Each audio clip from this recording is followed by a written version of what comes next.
My 40-year-old female, 18-year-old daughter, Ava, dropped out of high school after getting pregnant by her then-boyfriend, who is 19. Ava will be 19 soon, has no job, and a 10-month-old baby. Her boyfriend, Andrew, moved from Jacksonville, FL to Miami for college.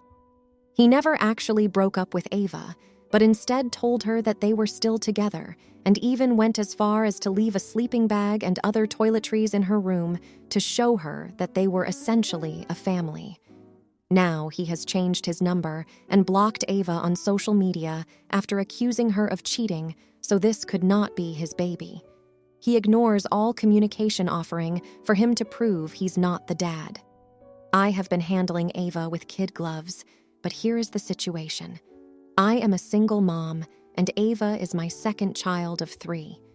My older daughter, a 20-year-old female, lives at home but works weekends as a barista and just got a job working 3 hours a week doing QuickBooks for a church, all while studying to be an ultrasound tech. She pays $150 a month in rent, and if she wants new clothes or to eat out, that's all her. My youngest son is 10, and it's obviously my responsibility to pay for what my ex's support payments won't cover. However, Ava seems to think that because she technically can qualify as a high school super senior, she is essentially still a high schooler who can come home and expect that her food, shelter, and new clothes plus fun expenses are covered, no questions asked, and that the biggest problem with Andrew going silent is the fact that he's a jerk and some college girl has stolen him away. That is not adult thinking, and I'm getting worried that Ava will never get it if I don't spell it out for her. I told her that she either has to show me concrete proof that she's working towards a GED, and then if she passes, some sort of useful certification, in which case I'll let her stay for free, or she needs to get a job. Ask her sister if any restaurants are hiring, if a gym needs a front desk clerk, whatever. She told me she would rather just do high school. I said okay, but either way, employed or not, Andrew is the dad, and just because he's 19 doesn't mean he should get off any easier than a 39-year-old who got his wife pregnant and then left. But Ava got angry, and either Andrew or his siblings got it into her head that if she filed, he would lose his scholarship or be forced out of college, and that the judge would probably say that Andrew cannot make any money in college, so she gets no support. I told her she does not understand how much diapers and everything else costs, and if she does not file for support, she is about to find out because I'm kicking her out with $100, and that's it. And then, if she needs diapers, she can go to the grocery store and see what the total comes out to. Am I the idiot? I also printed out flyers about government social programs and taped them to her door. Edit. I'd also like to add that my daughter considered baby unaliving, but Andrew, whose family is Mormon, said that she'd go to hell if she did that, and that even thinking of going on the Planned Parenthood website would require her to repent. Now, for a few comments before the update. Comment 1. Sue the damn kid for child support. How very religious of him to dump the mother of his child and abandon his child. What's he going to say on his mission? I'm 19, and the church is behind me, abandoning my child.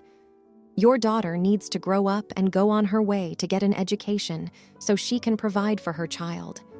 Don't throw her out just yet, but giving her ultimatums might help or wake her up, hopefully sooner than later.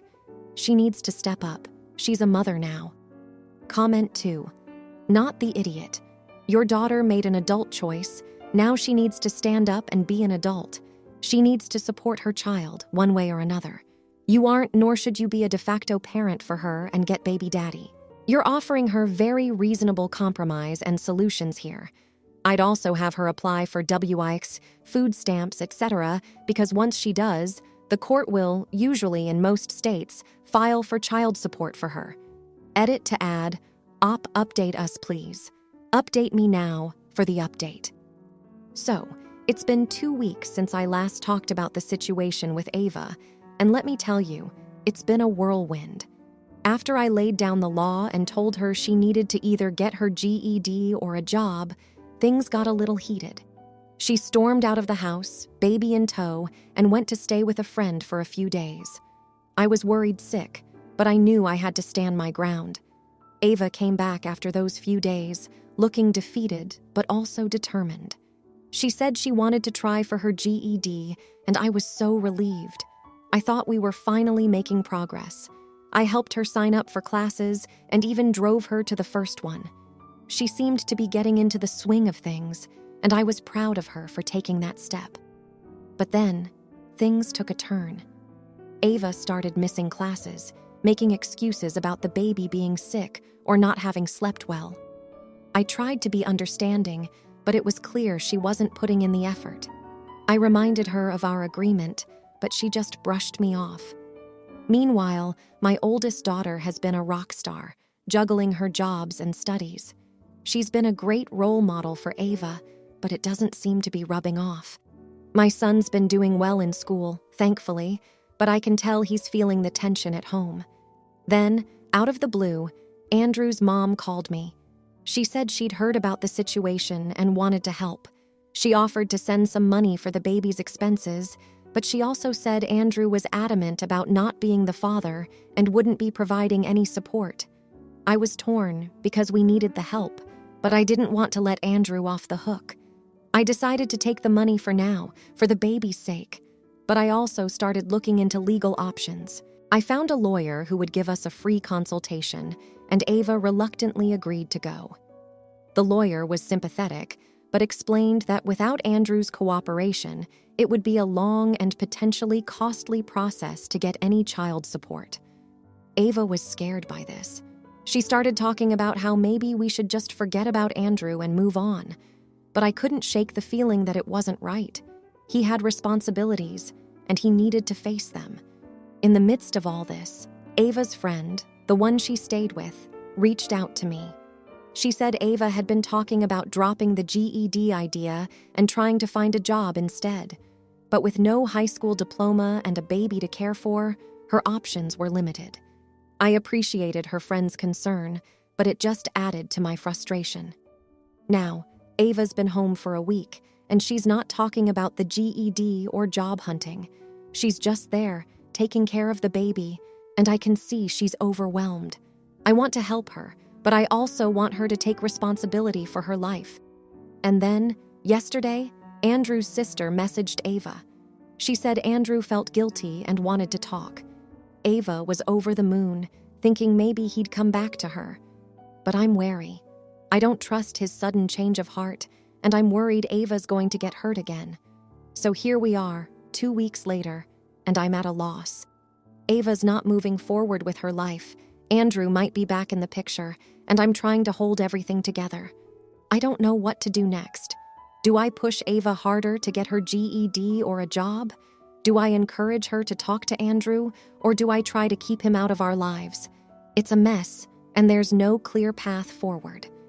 Now for the comments. Comment 1. Oh, honey, that boy's about as reliable as a chocolate teapot. Ava's gotta realize that Prince Charming turned into a frog the moment he hopped away to college. Time to roll up those sleeves and show her that life's not a fairy tale, but hey, even Cinderella had a job before she hit the big time. Comment 2. Has Ava considered online courses for her GED? It might be more flexible with the baby. Friendly advice. Keep encouraging her, but maybe set some firm but fair boundaries. It's tough love time, but she's got to learn to stand on her own 2 feet. Now, for the next story. I am a 55-year-old male. My wife and I have been married for 10 years. I have a son with my ex-wife. I met my current wife 2 years after the divorce. My current wife is 35. My son was 15 when I met her. She has always tried to be good to my son, but him and his mother have always tried to cause problems. His mother was jealous when I moved on from her after she divorced me, so she could have a chance with her new director in the hospital she worked. When that didn't work out, she tried to come between me and my then-girlfriend. As she stated, she wanted me back. I am telling you all this so you can understand the BS my current wife went through and why I won't allow this dinner to happen. When my son and his girlfriend decided to get married, they sent an invitation with just me on it. When I asked why my wife's name was not on there, my son said she didn't want her there. Now, my wife has spent money on my son when he was a teenager and made it possible for me to give him the things he wanted at that time. She sacrificed things she wanted to do so that I could be there for him. When we got that invitation, my wife said it was perfectly fine and to go and have a great time. Well, I went to the wedding. This was in April of this year, and my wife did her thing. Now, last week, my ex-wife informed me that she was going to go up to Tennessee for Christmas with her new boyfriend, and that if we wanted to host Christmas dinner for my son and his wife, she was fine with it. I said nothing because it's not any of her business. My son asked me about it a few days later, and I told him that we will absolutely not host Christmas dinner at our house because my wife was not invited to their wedding and she will not be used and disrespected in her own home. I made it clear to him that this house is majority hers, as she got the loan and I pay the mortgage, just in case he tried to say, this was my house. He got upset and stated it was not fair to just exclude him and his new bride. I explained to him that I am making plans with my wife to go to a nice restaurant and have Christmas dinner. My wife's family lives out of state, and so does my family, so it's not a big celebration. I told him he could spend Christmas with his wife's family for dinner, and that we had plans to just drop off his and his wife's gifts to them. My son called me a piece of shit and a jerk for not making his wife feel welcomed. I reminded him that he never made mine feel welcomed either, and not inviting her to the wedding was the icing on the cake. I'm not choosing my wife over my son. I am demanding respect for her in her own home. I feel justified. However, my son told his crazy mother, and she has been harassing my wife on the phone about how she has broken my son's family. I called her to remind her that she was trying to have an affair when we were married and divorced me. Now my son won't speak to me. My current wife said she appreciated me standing up for her, but would like to see me mend my relationship. Now, for a few comments before the update. Comment 1. Not the idiot. Kudos to you for standing up for your wife and what is right. Your son is an adult with a wife of his own now. I guess it's time he finally learned that actions have consequences. Comment 2. Anyone else do the math and realize his son was 15 and his girlfriend turned wife was 23 when they met? The 55-year-old dad was marrying someone nearly half his age. Now, for the update. Thanks for all the comments on my last post. They really helped me sort through some things. So, a lot has happened since then, and I guess I should fill you in on the latest developments. After the whole Christmas dinner debacle, things were pretty tense around the house. My wife, bless her, has been incredibly supportive through all of this. She's been the rock I've needed, especially since my son and I haven't spoken since the argument. It's been tough, not gonna lie. I miss him, but I also can't just brush off what happened. In the weeks that followed, my wife and I went ahead with our plans. We had a quiet Christmas dinner at a nice restaurant, just the two of us. It was bittersweet, but we made the best of it. We dropped off the gifts for my son and his wife at their doorstep. There was no interaction, just a text to let them know the gifts were there. I didn't get a response, but I didn't really expect one either. Now, here's where things get a bit more complicated. My ex-wife, who's been stirring the pot since the wedding invite, has been oddly quiet. I mean, after the initial phone harassment, she just stopped. It's strange because that's not like her at all. She loves to be in the middle of everything, so her silence is unsettling. My wife has been getting these anonymous messages, though. Nothing threatening, just weird. Stuff like, you don't know the whole story, and things aren't what they seem. We don't know what to make of it. Could be my ex, could be someone else. We're not sure. We've been careful not to jump to conclusions. In the meantime, my son's wife reached out to my wife. She sent her an email apologizing for not including her in the wedding. She said it was all her doing and that my son was against it, but she pressured him because she was worried about the family dynamics. She's been trying to make amends, asking if they could meet for coffee to talk things over. My wife hasn't decided what to do yet. She's torn because she wants to keep the peace, but she's also not ready to just forgive and forget. And then there's my son. He's been reaching out to me, not directly, but through mutual friends. He's been asking about me, how I'm doing, if I'm still mad at him. It's like he wants to talk, but doesn't know how to approach me after everything that's happened. I'm not sure what to do about that either. Part of me wants to just pick up the phone and call him, but another part of me is still hurt by his actions. The other day, I ran into someone from my ex-wife's past, the director she was involved with. He was pretty drunk and started rambling about how he knew secrets that could blow up the whole family. I didn't pay much attention to it at the time, but now I can't help but wonder if it's connected to the anonymous messages my wife has been getting. So, that's where we're at. My wife and I are trying to navigate this mess. My ex-wife is suspiciously quiet. My son's wife is reaching out. My son is hovering in the background, and there's a potential bombshell of a secret out there that could change everything. It's a lot to deal with, and I'm just trying to take it one day at a time. I'm not sure what the next month will bring, but I have a feeling it's going to be interesting, to say the least. There are so many questions and not enough answers. What's the secret the director was talking about? Will my wife meet with my son's wife? Will my son and I finally talk? And what's up with my ex-wife's silence? Only time will tell, I guess. Now, for the comments. Comment 1.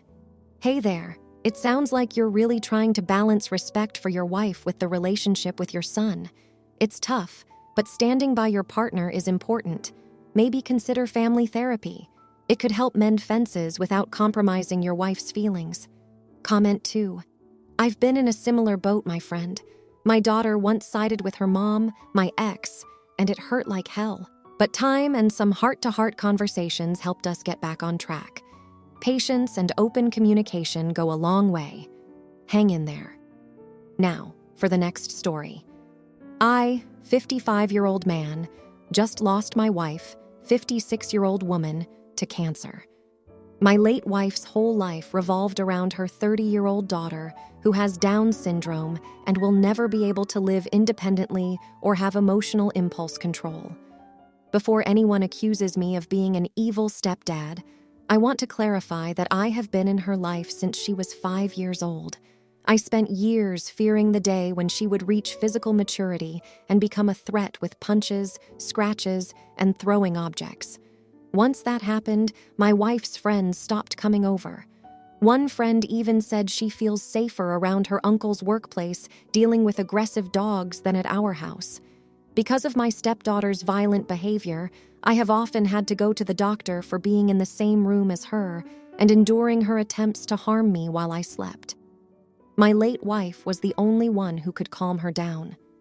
When we started using caregivers for my stepdaughter after my wife was diagnosed with cancer, they would ask me for advice on how to handle her when she acted out. Even the caregivers, who were accustomed to dealing with difficult people, struggled and sought my insight. When my wife received her diagnosis, the first thing she said was my stepdaughter's name. She cried every day, worried about what would happen to her. In her desperation, she sought chemotherapy even when it wasn't logical. She even turned to alternative medicine, despite it worsening her condition. She said she would have stopped all treatment if she only had a capable and employed 30-year-old daughter to leave behind. On her deathbed, she asked me to promise not to let our daughter be placed in a state care facility. I made this promise because I couldn't bear to refuse. Now, 2 months later, my stepdaughter remains the same.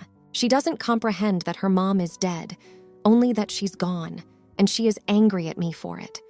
She says she'll be good if I bring her back. Caregivers are expensive and I don't earn much.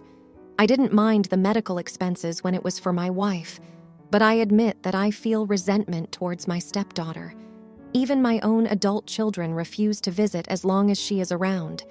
If it weren't for the deathbed promise, the decision would be easy. Finally, I have decided to place her in a state-run facility because I can't afford anything better, even with my wife leaving me everything. Now, My family accuses me of being an evil stepdad and a mother's worst nightmare. Am I the jerk? Aita? Now, for a few comments before the update. Comment 1. Not the idiot. It's a nightmare situation, and if your former in-laws believe your action is so evil, I'm sure they've begun taking steps to be her caregivers themselves, right? Comment 2. She doesn't understand her mom is dead, only that she's gone and is angry at me for it, saying she'll be good, so bring her back. Well, that was sad as hell to read. Now, for the update. Thanks to everyone who read my last post. It's been 3 months since then, and a lot has happened. I wanted to share the journey and where we are now. After I made the decision to place my stepdaughter in a state-run facility, I spent days feeling like the worst person alive. The guilt was eating me alive, but I knew I couldn't keep going the way things were. I was at my breaking point. Then, something unexpected happened. My late wife's sister, who had been living abroad for years, came back to town. She had read my post online and reached out to me. We hadn't been in close contact for a while, but she wanted to help. She had always had a soft spot for her niece and felt it was her responsibility to step in. She moved in with us temporarily to help with my stepdaughter. Her presence made a huge difference. She had a way with her that I hadn't seen since my wife was alive. Slowly, my stepdaughter started to calm down. The violent outbursts became less frequent. It was like she sensed a familiar love, and it soothed her. Meanwhile, I started looking for alternatives to the state-run facility. I couldn't shake the promise I made to my wife. My sister-in-law and I spent countless hours researching and visiting private care homes, looking for a place that would give my stepdaughter the care she needed and deserved. We finally found a private care home that specialized in adults with Down syndrome. It was a bit of a drive from where we lived, but the staff was experienced and compassionate. They had a great program that included activities and therapy that could help with emotional impulse control. The only problem was the cost. That's when the community stepped in. Friends of my late wife, who had been scared to come over before, started a fundraiser to help with the expenses. They said it was their way of honoring her memory and supporting her daughter. The fundraiser was a success, and we were able to secure a spot for my stepdaughter in the private care home. The day we moved her in was bittersweet. I was worried about how she would react to the new environment, but the staff was incredibly welcoming. They made her feel at home right away. I visit her every week, and each time I see improvements. She's making friends and learning new skills. She's happier. As for my own children, they've started to come around again. They saw the effort I was putting in for their stepsister and realized I was trying to do right by her. We've been repairing our relationships, and they've even visited their stepsister a few times. My sister-in-law decided to stay in town. She's been a tremendous support, not just for my stepdaughter, but for me as well. We've grown close, and it's comforting to have family around. I've also started attending a support group for parents and caregivers of adults with special needs. It's been a great resource for advice and emotional support. I've made friends who understand what I'm going through, and it's helped me cope with my grief and the changes in my life. Looking back, I never imagined things would turn out this way. It's been a tough road, but I'm grateful for where we are now. My stepdaughter is in a good place, getting the care she needs. I've reconnected with my children and found support in unexpected places. I still miss my wife every day, but I know she would be happy to see her daughter well cared for and loved. I kept my promise to her, and that gives me peace. It's not the life I had planned, but it's a good life, and I'm thankful for it. Now for the comments. Comment 1. Hey there. It sounds like you've been through a whirlwind of emotions and tough decisions. I'm sorry for your loss. It's clear you're trying to honor your wife's wishes, and that's commendable. Have you looked into additional financial support or respite care programs? Sometimes local charities or nonprofits can offer assistance or resources to help ease the burden. Keep your chin up. You're doing the best you can in a challenging situation. Comment 2. Man, you're like a superhero without the cape. Juggling grief, caregiving, and family drama? That's a full plate. Remember, even superheroes need a sidekick or two. Lean on that support group, and don't be afraid to take a breather when the sister-in-laws got the fort. You're not just keeping a promise, you're building a village. Keep on truckin'. If you liked this video, you'll probably like these too. Also, while you're here, please consider subscribing. It's your support that keeps this channel alive and allows me to make better and longer videos. Have a great day.